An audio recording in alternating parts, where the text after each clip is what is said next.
Bonjour et bienvenue à l'émission Chrétien comme Christ. Nous avons aujourd'hui sur le plateau Nathanaël et Christine et moi-même et nous sommes heureux de vous recevoir. On va aborder un sujet très intéressant qui est la résurrection des morts. Waouh, ça c'est quelque chose de fort. Hein?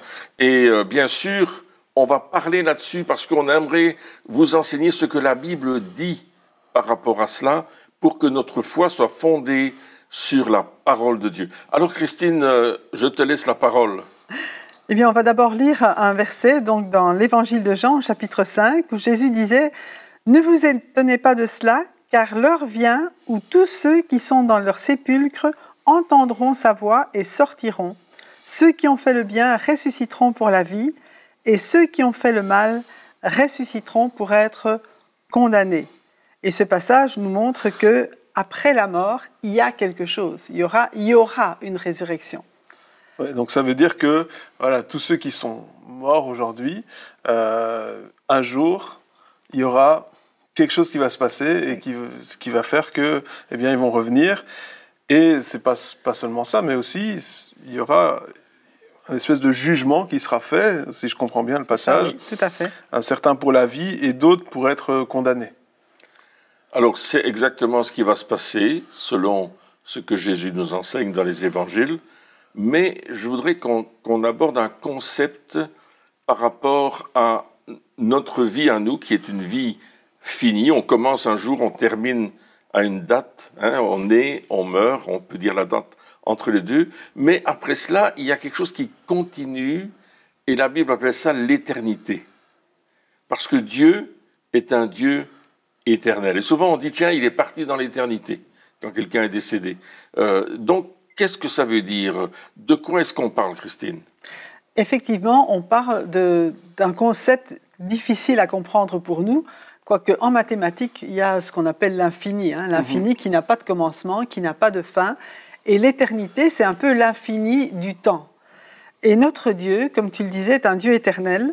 On peut lire par exemple dans le psaume 90, verset 2, « Avant que les montagnes soient nées, avant que tu aies créé la terre et le monde, d'éternité en éternité, tu es Dieu. » C'est vraiment montrer que Dieu, il n'a pas eu de commencement et il n'aura pas de fin. Et la vie éternelle, c'est un peu nous faire entrer dans cette éternité de Dieu. Oui, c'est ça. Donc c'est vrai que pour nous, hein, ce concept d'éternité, c'est un peu compliqué parce qu'on vit dans le temps. On vit dans le temps. On vit dans le temps, on voit les choses commencer et les choses finir. Et donc forcément, c'est pas vraiment évident de concevoir cela. Et on peut se dire, mais alors, moi, la réflexion, je me dis, quand j'entends ça, c'est Dieu, il est éternel, donc il n'a pas de commencement et pas de fin, mais nous, on a un commencement. On n'aura pas de fin, c'est vrai, mais on est semi-éternel, alors on est quoi? On n'aura pas de fin. Si, un jour, on va mourir, mais notre il y a corps, quelque chose, notre corps va mourir, mais il y a quelque chose qui continue. Parce que l'Éternel, Dieu, il dira à Moïse qu'il s'appelle celui qui suit, qui est. Il est toujours au présent, il est toujours maintenant. Il n'est pas hier, il n'est pas demain, il est maintenant. Et c'est ce qu'il dit dans Exode chapitre 3, il dit, Moïse dit à Dieu, « J'irai donc trouver les Israélites et je leur dirai, le Dieu de vos ancêtres m'envoie vers vous.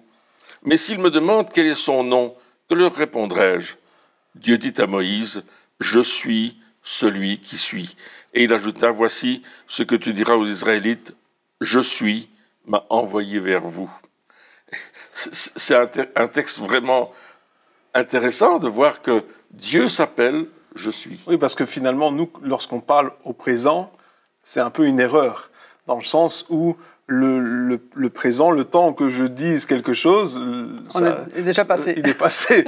Donc, quelque part, on est en train d'être, mais on n'est pas au présent. Hein. Donc, la langue française, forcément, fait cette erreur, oui, de parler à l'instant. Et là, ce texte, il veut dire que Dieu, il est en dehors du temps. Le seul moyen de pouvoir parler au présent, au vrai présent, on va dire ça comme ça, c'est compliqué à expliquer, mais c'est que Dieu soit en dehors du temps et ne soit pas affecté par le temps, justement.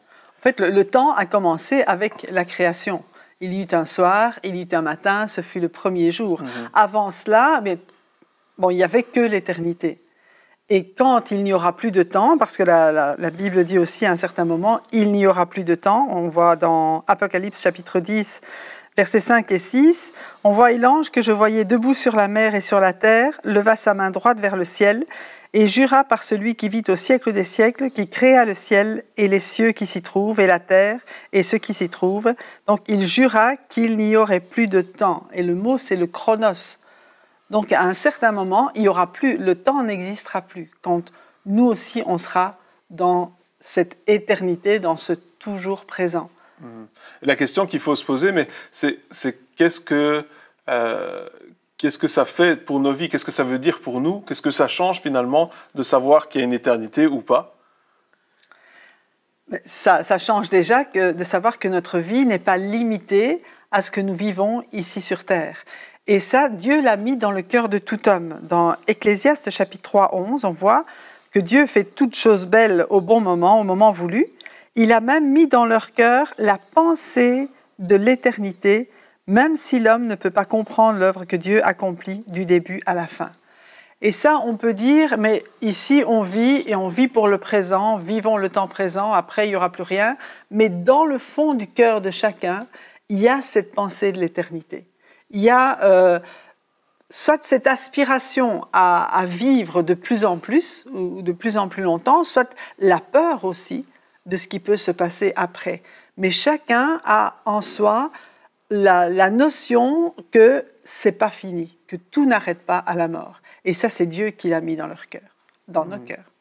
Donc ça veut dire que tout ce que je vais faire va avoir des conséquences, même après ma mort finalement. Oui. Et nous, en tant que chrétiens, bien sûr, on a parlé du salut, du fait d'accepter Jésus, etc. Donc on sait qu'il y a la vie éternelle, on sait que ces choses-là, mais ça va aussi plus loin. C'est pas juste l'important, c'est pas simplement d'être sauvé, mais ça veut dire aussi que ce que je fais comme œuvre en tant que chrétien aura aussi des conséquences dans l'éternité. Oui, il est dit que nos œuvres nous suivent. C'est ce que la Bible dit, qu'à un certain moment, les œuvres qu'on a fait ici vont nous suivre, parce que c'est notre identité, c'est qui nous sommes, ce que nous avons fait, pourquoi nous l'avons fait, quelles étaient nos motivations, pourquoi je l'ai fait, est-ce que je l'ai fait parce que j'aimais Dieu, ou est-ce que je l'ai fait simplement parce que moi je m'aimais moi-même, quelles étaient les raisons pour lesquelles j'ai agi sur cette terre. Donc l'éternité, ce n'est pas à un certain moment, il n'y a plus rien, c'est pas le néant, c'est pas le nihilisme, comme disait Nietzsche, mais c'est vraiment quelque chose qui continue et dans lequel je rentre dans une autre dimension qui est la dimension de Dieu. Jésus va dire un texte qu'on trouve dans l'Apocalypse au chapitre 1 et au verset 8, il dit « Je suis l'alpha et l'oméga, dit le Seigneur, celui qui est, qui était et qui vient, le Tout-Puissant. » Et là, il est en train de dire « Voyez, moi je contrôle le temps, je suis le Tout-Puissant. Dieu n'a pas de commencement, n'a pas de fin. Pourtant, il nous dit, je suis l'alpha et l'oméga. Il dit, je suis la parole de Dieu faite chair. Parce que l'alpha et l'oméga, c'est vraiment ce concept de la création, ce concept de l'amour de Dieu. Et Dieu est dans toute la création. Et tout ce qu'on va faire, tout ce qu'on va entreprendre, tout ce qu'on va dire sur cette terre, parce que je suis en Jésus-Christ, ça va me suivre dans l'éternité, dans celui qui est le Tout-Puissant. Et il va voir cela. Et il y a un texte qui dit, il est réservé aux hommes de mourir une fois, puis vient le jugement. Waouh! C'est quand même quelque chose. Il y a quelque chose qui se passe. Dès que je meurs, vient le jugement. Donc il y a des conséquences. Absolument. À mes actes. Et bien sûr, alors, encore une fois, je reprends, en tant que chrétien, on peut se dire, eh bien, j'ai accepté Jésus dans mon cœur, je suis sauvé. Finalement, le plus important, le but de ma vie est de ne pas perdre mon salut. Certains peuvent raisonner comme ça. Et puis, après, on se dit, ben voilà, même s'il y a un passage qui dit qu'ils passeront comme au travers du feu, mais qu'ils seront sauvés quand même, on se dit, ouais, de toute façon... mais ici, il est quand même dit qu'il y aura un jour où on va être jugé selon ce qu'on a fait ou pas fait. Et bien sûr, toutes les excuses qu'on peut trouver en disant « oui, mais si j'ai pas fait ça, c'est à cause d'un tel » ou « si j'ai fait ça, c'est parce qu'on a été influencé, etc. » Mais lorsqu'on va se retrouver devant Dieu, toutes ces excuses-là vont disparaître parce que nous serons responsables de nos actes. Et je pense que l'éternité doit aussi nous faire comprendre qu'on est responsable de nos actes ou de ce qu'on fait et de ce que on ne fait pas. Et la responsabilité aujourd'hui, c'est un concept aussi qui disparaît petit à petit. C'est-à-dire qu'on trouve toujours quelqu'un d'autre de responsable. On trouve toujours, voilà, c'est pas moi, j'aurais dû, mais je ne l'ai pas fait parce que... Et on a des excuses, on a plein d'excuses. Mais lorsque on parle d'éternité, lorsqu'on parle de jugement, moi quand j'imagine ça, je me dis, ah oui, je vais me retrouver devant Dieu, tout seul. Absolument. Et là, à ce moment-là, tout ce que je pourrais mettre et que je peux peut-être faire, donner des bonnes excuses ou être très éloquent devant les hommes, mais devant Dieu, ça passe pas. Il nous connaît vraiment. Et donc, nous avons des responsabilités et les choix que nous faisons aujourd'hui ont des conséquences et auront des conséquences éternelles, peu importe ce qui se passe et peu importe ce qu'on trouve comme excuse. Oui. Et même les choix qu'on fait aujourd'hui ont des conséquences terrestres, ont des conséquences sur notre vie de tous les jours, ont des conséquences sur notre famille, sur nos enfants et dans les générations qui viennent. Les choix que je fais aujourd'hui vont avoir un impact dans les générations futures. Et on le voit dans l'histoire des patriarches. Hein. Les choix qu'ils vont faire vont toujours avoir un impact. Je pense à Joseph qu'on a vendu comme esclave. Et puis l'impact, c'est que des années plus tard, grâce à Joseph qui était devenu le second de Pharaon, le peuple a pu être délivré de la famine. Et ils ont pu venir s'installer à Goshen en Égypte. Donc il y a vraiment des conséquences qui sont là. Mais maintenant, les gens qui ont fait des mauvaises choses, il y a des choses qui se répercutent dans la vie. Ouais. Et seul Jésus va pouvoir nous délivrer de nos mauvais choix. Seul Jésus va pouvoir transformer notre manière de vivre, de penser et d'agir. Parce que lorsqu'on agit selon la parole de Dieu, lorsqu'on agit selon le conseil de Dieu, nos vies changent, nos vies sont transformées. Et là, la Bible dit clairement, et Jésus le dit, on devient une nouvelle créature. Il y a vraiment une coupure avec les choses qui étaient avant pour vivre des choses qui sont présentes. Ouais. C'est ça la conversion. Je me repens de mon attitude passée pour rentrer dans une autre attitude dont Dieu va me donner la force d'agir. Et là, mes actes vont être conduits par la parole de Dieu, par la prière, par le Saint-Esprit, par la communion fraternelle dans l'Église. Tous mes actes vont être conduits par cette nouvelle relation, ce nouveau type de vie. Et c'est pourquoi, petite parenthèse, je dirais que la communion fraternelle, l'Église locale, est importante. Mais c'est pourquoi aussi l'étude de la parole de Dieu est importante. Plus je vais me coller à la parole, plus je vais ressembler à cette parole. Plus je vais ressembler à ce qu'elle est, plus je vais l'aimer. Et je vais grandir dans une autre dimension, qui est la dimension de Dieu. Et la dimension de Dieu, c'est une dimension d'éternité. Oui, comprendre cette réalité justement d'éternité me responsabilise, hein, ça veut dire que voilà. Et puis, lorsqu'on veut être un chrétien comme Christ, qui est quand même le but, on se dit à un certain moment, mais les actes, mes choix aussi, n'ont pas seulement donc cette conséquence terrestre, comme on l'a dit, mais aussi une conséquence éternelle. Ça veut dire aussi que, quelque part, comme Dieu est en dehors du temps, lorsqu'on réfléchit à l'éternité, nos actes sont en dehors du temps aussi, dans le sens où on n'a plus peur. Des fois, ça nous coûte les actes qu'on fait pour Dieu, les obéissances, etc. Dans le temps présent, ça nous coûte sur cette terre, ça nous coûte des sacrifices, etc. Mais on n'est plus juste lié à cela parce qu'on sort du temps aussi par les conséquences de nos actes. Enfin, je ne sais pas si c'est très clair, mais... Pas tout à fait très, mais... Par exemple, si par exemple, on me dit n'annonce pas l'évangile, tu vas te faire tuer.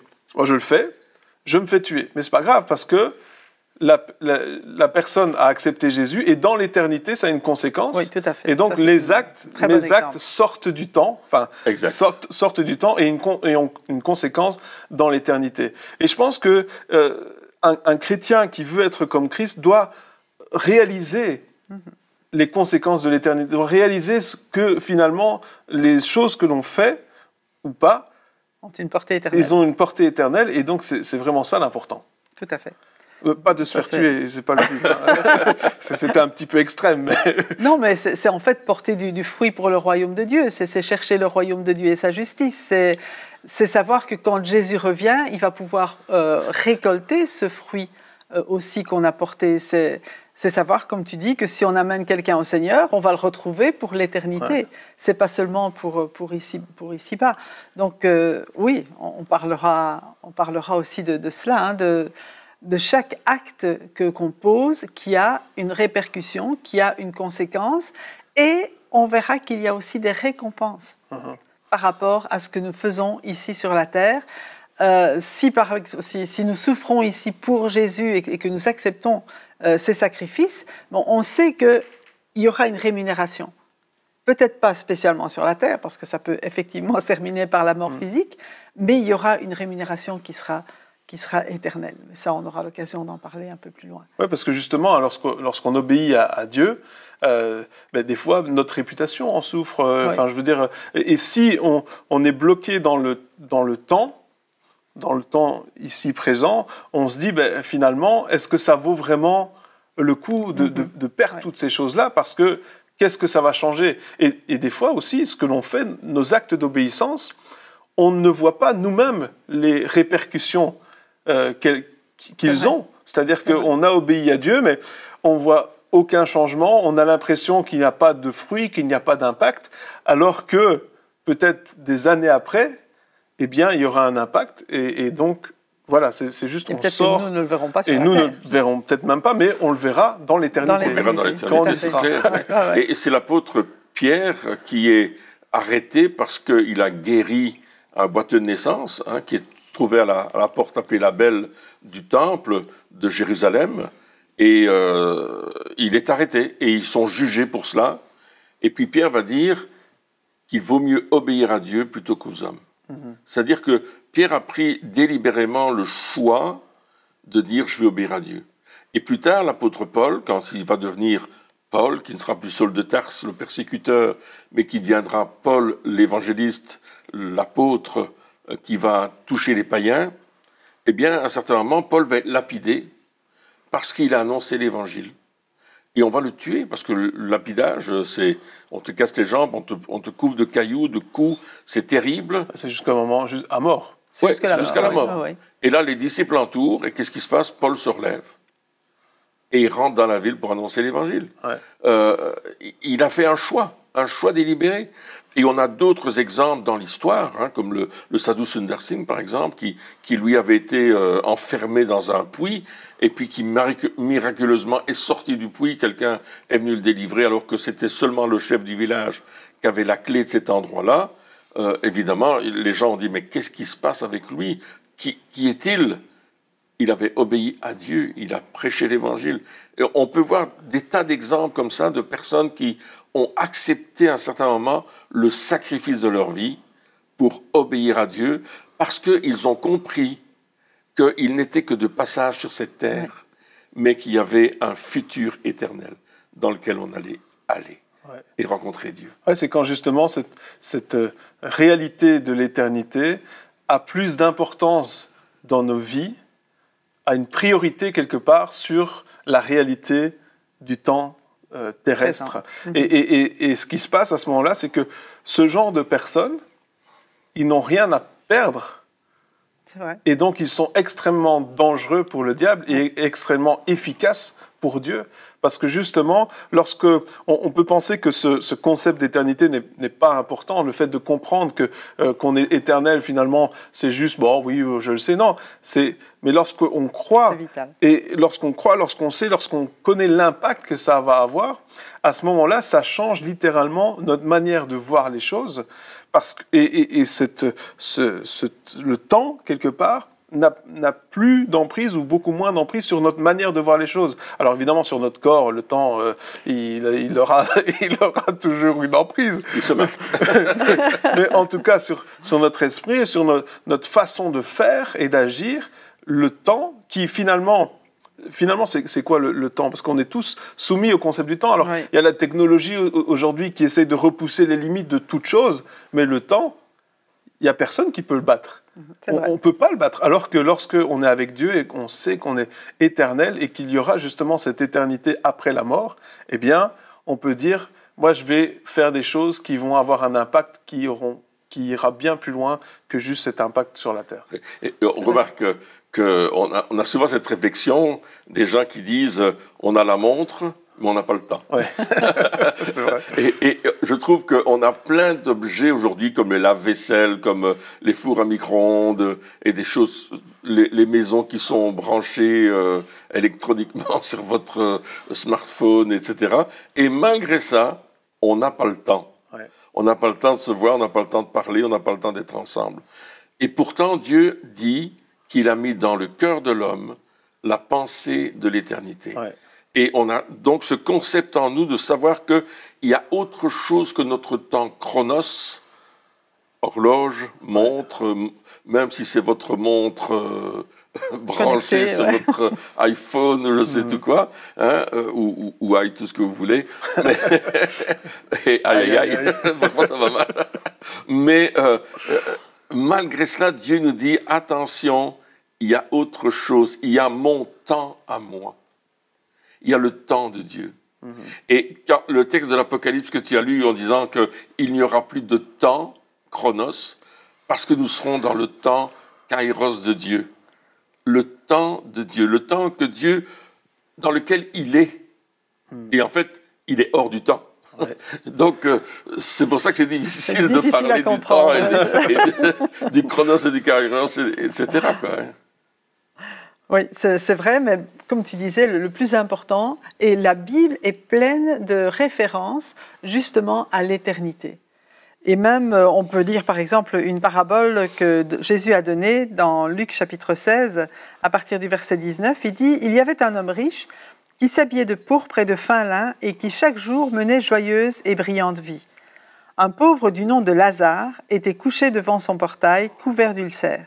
Il aurait bien voulu se rassasier des miettes qui tombaient de la table du riche, cependant même les chiens venaient lécher ses ulcères.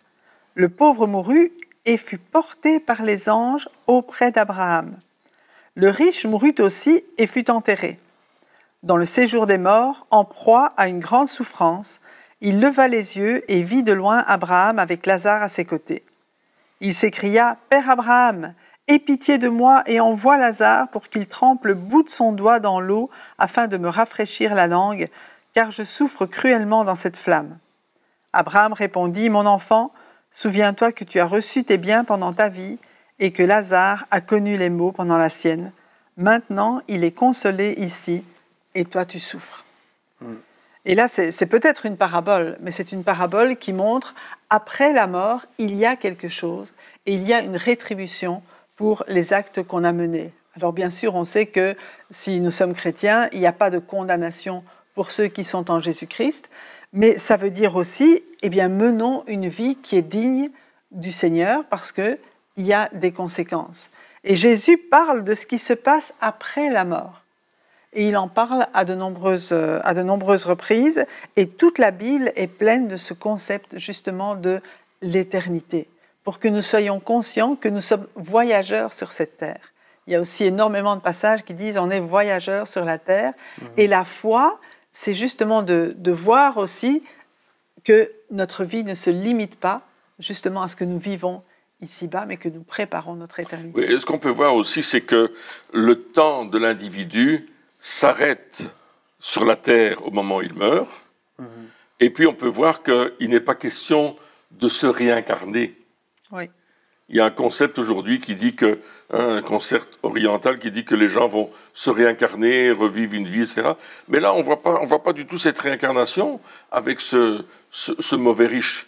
Il est quelque part dans un endroit particulier et il est loin de Dieu, séparé de Dieu, parce qu'il n'a pas vécu avec Dieu sur la terre.